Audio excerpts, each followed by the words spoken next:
Good morning. This is 1 in 36, a presentation from Anderson Center for Autism. 1 in 36 is a weekly show devoted to autism spectrum disorder. And now, 1 in 36 continues on 92.9 WBPM. This is a weekly community affairs program presented by the Anderson Center for Autism. Good morning and welcome to 1 in 36, the weekly talk show on topics related to autism spectrum disorder. I'm your host, Eliza Bozensky, Chief Development Officer at Anderson Center for Autism. And today, I am very pleased to be talking with Dawn Danner, who is the Director of the Uniquely Abled Academy at Hudson Valley Community College, and her colleague, Deb Shoemaker, the Interim Executive Dean of Workforce, Community, and High School Partnerships. Deb and Dawn, thank you for being on the show. Thank you for having us. So Deb, I have to laugh only because when I started at Anderson about 18 years ago, I had an incredibly long title that nobody ever could get right. It literally didn't fit on my business card. So I can relate to having a long title that people may ask you to explain from time and again. What I like to do, so I'm sorry I sort of flubbed that in the intro. What I'd love to start with is just a little background on both of you so that myself and our listeners can get a sense of who you are. And maybe Deb, on that note, we'll start with you. I know you've been with the college for quite a long time, but in this role very recently. So maybe you could tell us a little bit about your background and what brought you to where you are today. Sure, Liza, I'd be happy to. Yes, I've been at the college. Will be 30 years this spring. I started in the continuing ed division. So at that time, that's a combination of credit and non-credit, and really moved through the ranks in that world for many years. In 2019, I also assumed responsibility of our college and the high school and early college high school programs. So we work with just about 35 partner school districts in the Capital District, providing college courses in the high school with the high school teacher credentialed to teach the college, Hudson Valley College course. And as of yesterday, I now also oversee the Office of Workforce Development and Community Education, Dawn's area, the Uniquely Abled Academy, and our aviation maintenance program at the Albany Airport. Wow. Well, congratulations and thank you for all that you've done with the college all this time. We're going to come back to kind of your role today as it relates to the Uniquely Abled Academy and what Dawn is doing. But let's switch now to Dawn. And can you tell us a little bit about your background and yourself bringing you to directing this new program? I have been at Hudson Valley for only 4 months, so okay, especially compared to Deb. And prior to that, I worked as a director for developmental services at a nonprofit agency. I have a master's in adaptive special education. I've worked in the field for a very long time in various roles, but most recently took on this position because the idea of the program really spoke to me. I'm very passionate about it, and it's nice for me. As the director, I do all the administrative work for the program, but I also get to teach the students a little bit. So for me, it's the best of both worlds, being able to, work with them and help them meet their goals, as well as sort of the paperwork side of things. Yeah. So that's it. It's pretty brief overview of me, but there you go. All right, so we've got a lot of longevity with the college itself, and then we've got kind of a mix of what you're doing together with the Uniquely Abled Academy, which is really the focus of our conversation today. So I thank you for some background. Let's get into this. I know that you, I read an article, about the sort of opening of its doors, I think last spring, right, of this new program.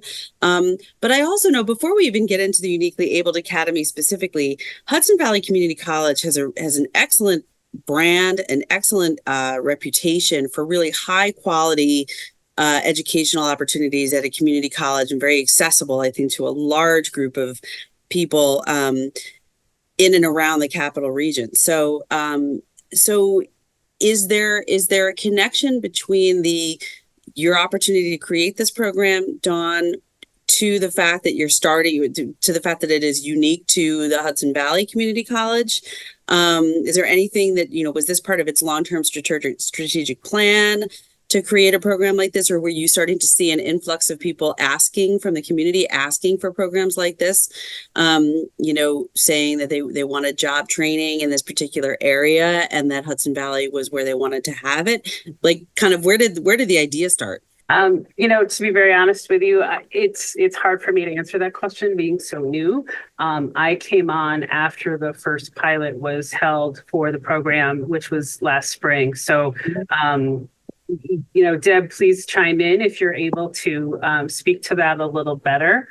I can say that this is a national program. We are the first in New York State to have it. So, we're kind of breaking ground as the first in New York. There's 23 others in the country right now. But I'm going to pass it over to Deb and see if she can maybe speak to the implementation of the program. Yeah, that's incredible, and congratulations for being the first in New York. But Deb, you were there obviously in a slightly different capacity, but you were there when all of this was starting. So do you have any background on that? I think I can speak to some high level points. Just again, this wasn't really my area, as you mentioned, but the college built a advanced manufacturing center. Oh, geez, I think the groundbreaking was in 2021. It's a beautiful facility. I don't know if you've ever had a chance to visit our campus or see this amazing facility where it's preparing students to work with CNC machines. And I believe, and I certainly could confirm this and get this information over to Eliza, but I believe when we were working on fundraising for this building through the advisory board, there was a member on the board who had a child who had autism. Mm-hmm. And she really felt like this program would be a great fit for him.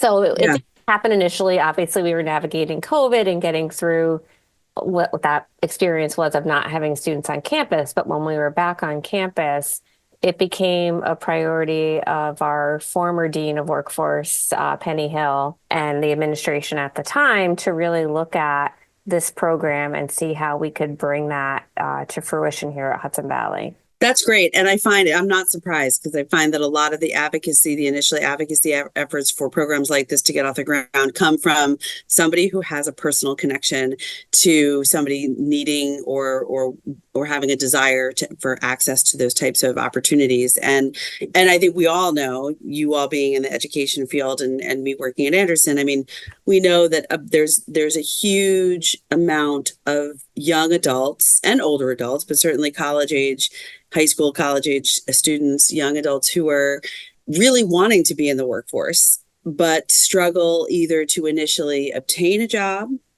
or do fine obtaining a job and struggle tremendously with retaining that job and staying in the position, or creating, or joining an environment, a workplace environment that is supportive of who they are.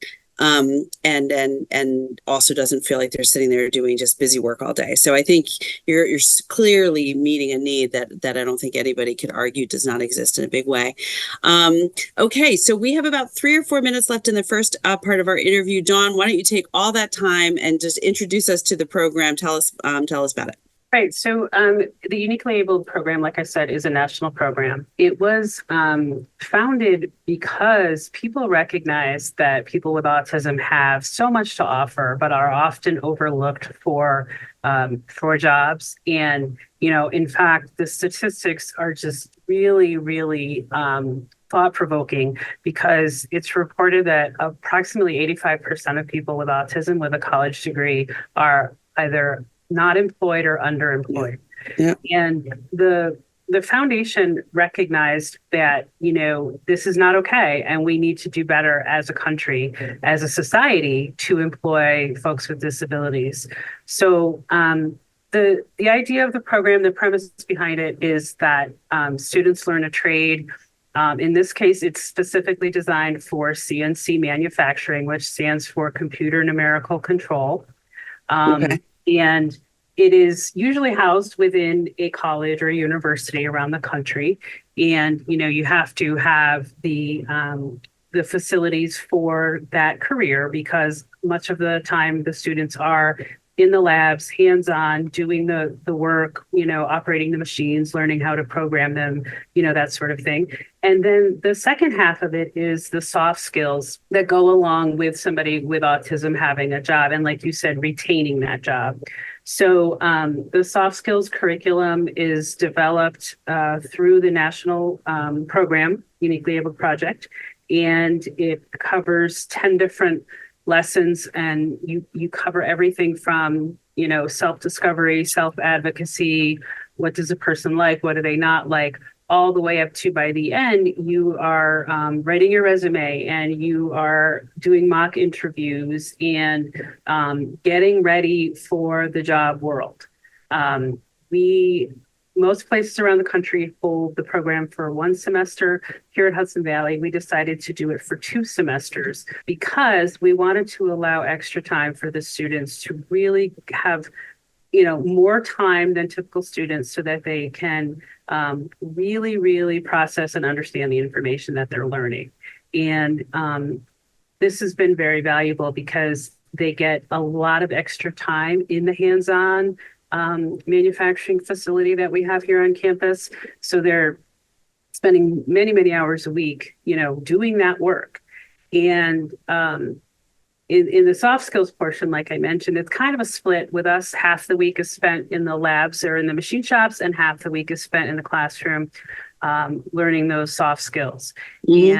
And the idea being that by the end of our 2 semesters, we will be able to partner with industry leaders in the community who will take on our students for a summer internship, hopefully leading to paid employment following about an 8-week summer internship. Well, so good. So amazing. I'm going to stop you right there just because we have to take a quick break. But when we come back, I have a few questions and then I just want to hear more because you're hitting so many important aspects of what studies are really showing in terms of what's necessary to help folks stay in those positions once they get them. I love it. Okay, we're going to take a short break. This is 1 in 36, the weekly talk show on topics related to autism spectrum disorder. I'm your host, Eliza Bozinski, and we'll be right back. Sometimes I just cannot believe all the storms we've gone through here. I can only hope that we'll be able to leave this house to you one day, baby. You're our legacy. Planning for these disasters will make sure we're safe, and is the best way to protect that legacy. You know what? We should make an emergency communication plan. That way we're ready this year. At my dorm, we have emergency kits for earthquakes and wildfires, but I'm sure there's something more local I can send you with a link. Okay. Smart.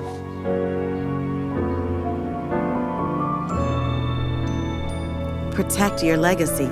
Visit ready.gov/plan for the tools and tips you need to start your emergency preparedness plan today. Brought to you by FEMA and the Ad Council.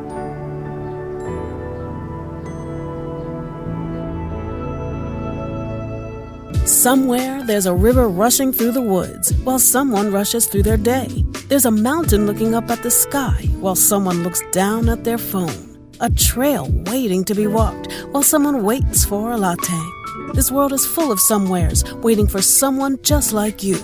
So go see yours at 154 national forests and 20 grasslands. And to learn more, visit nationalforest.org. The National Forest Foundation. See your somewhere. And now, 1 in 36 continues on 100.7 WHUD. This is a weekly community affairs program presented by the Anderson Center for Autism. Welcome back to 1 in 36, the weekly talk show on topics related to autism spectrum disorder. I'm your host, Eliza Bozinski from Anderson Center for Autism, and I'm talking today with Dawn Danner, who's the director of the Uniquely Abled Academy at Hudson Valley Community College, and Deb Shoemaker, who is the interim executive dean of workforce, community, and high school partnerships. Just for the last 2 days, but otherwise has been at Hudson Valley for 30 years. So we're having a great conversation about the Uniquely Abled Academy, which, just to summarize a little bit, Dawn, national program, but yours is the first in New York State, which is just phenomenal. I'm so glad it's here.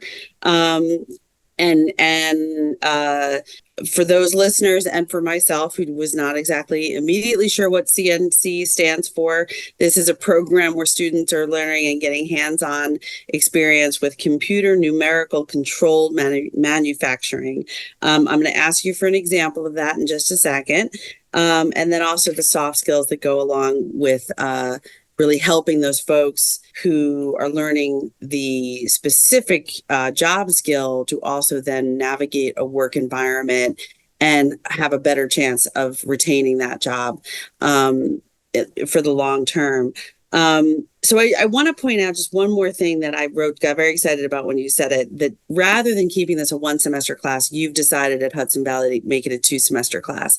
To me, that is just brilliant. And it is a potential solution that I would love for others listening to consider if they have that opportunity. Because one of the things that we know for autistic people, neurodivergent people, neurodivergent learners specifically, is that repetition and practice can often be the difference between, sure, I learned that sometime but I can't really put it into effect. I don't feel confident putting it forward, versus, yes, I can do this. I believe in myself and I'm going to be successful when I take it outside of the classroom. So can you just share a little bit? Was that based on research that somebody did or a recommendation? And is that something that other programs that might develop in New York after this one could also do? Because I don't know how easy it is to just decide you're going to make something 2 semesters as opposed to 1. I believe that is where the initial idea for the program came from. People who work in this field know that those with autism really do well with the repetition and with the repetitiveness of a task, or, where the directions aren't constantly changing and maybe they don't have to multitask so much. That's where they are successful. Mm-hmm. So when they are operating these types of machines, that's exactly what we are talking about. The machines that we have here at Hudson Valley, they are making components of other things. An example is one of the things that they might make was like a fin for a rocket that a local tech college was using in some of their science experiments and things like that. So okay. they are creating pieces for other pieces, kind of, very simply, but there's a repetitiveness to that, operation of those machines. There's also programming involved, which we find really is a huge strength of our students, because they grow up with all of the technology that some of us older folks struggle with a little bit, and they thrive on it. They do really, really well. So they're learning to program the machines, telling the machines what to do, what to make, and how to make it. And at the same time, then they can operate the machines to make that specific product. But yeah, it's really based on the things that people with autism need to be successful, those skills that have shown, I don't want to generalize, but most people with autism do have those types of skills, and that's where it comes from. Yeah, and also in addition, the fact that the soft skills continues for a 2nd semester too, because that's another one where I think it's taken a long time for those sort of who need to be in the know about this to recognize that soft skills is different than being able to do the actual steps of the job, but is equally important, if not sometimes more important, in terms of somebody being able to remain in a workplace environment and be successful and navigate all of those things that many people just don't necessarily highlight in terms of something that's important to them or for them in a workplace environment. So I also would think that repetition and more practice with those soft skills leads to better outcomes as well. So I just wanted to let you highlight that, because I think that's unique. And I would think for anybody listening who might be interested in learning more about this program, or maybe has a child, finishing high school and kind of not sure where to go, might be interested in knowing that unique aspect of this. We kind of left. Sorry, go ahead. I was just going to say the soft skills, just so people know, we learn about eye contact and your nonverbal gestures that you might be making, which are especially important in something like an interview. Most people with disabilities, especially autism, don't even make it past the first interview because the interviewer, realizes they're not making eye contact, that they're fidgeting, that they can't stay in their seat. And then they kind of hold that against them when it's time to think about hiring for that position. And so we work on those things. But at the same time, the hope is that we would educate any potential employers about what that looks like for someone with autism. Please don't expect them to make eye contact with you during the whole interview. They might not be able to, and here's why. And then we practice. We're going to be practicing those interviews. I even have a new app that allows the student to virtually practice an interview with like an avatar interviewer. It's pretty cool. But we have to practice those things so that they feel comfortable going into their interviews. It's so much more than just the hands-on CNC skills that they're learning. I couldn't agree with you more. And yes, avatars and just technology in general has brought to life a lot of new, exciting ways to practice those skills, starting from a place where the person's going to feel hopefully as comfortable as possible, and then kind of adding those nuances until they're ready for the real thing. But I agree with you that there's another side of that coin, which is somehow educating the business owners or the person who are doing the hiring and the other people in that workplace environment to really think about, well, does the person making eye contact or not making eye contact, does that going to really have bearing on their ability to successfully do their job? And, for some it will, and for some, but for many it won't. And it at least is something to be thinking about.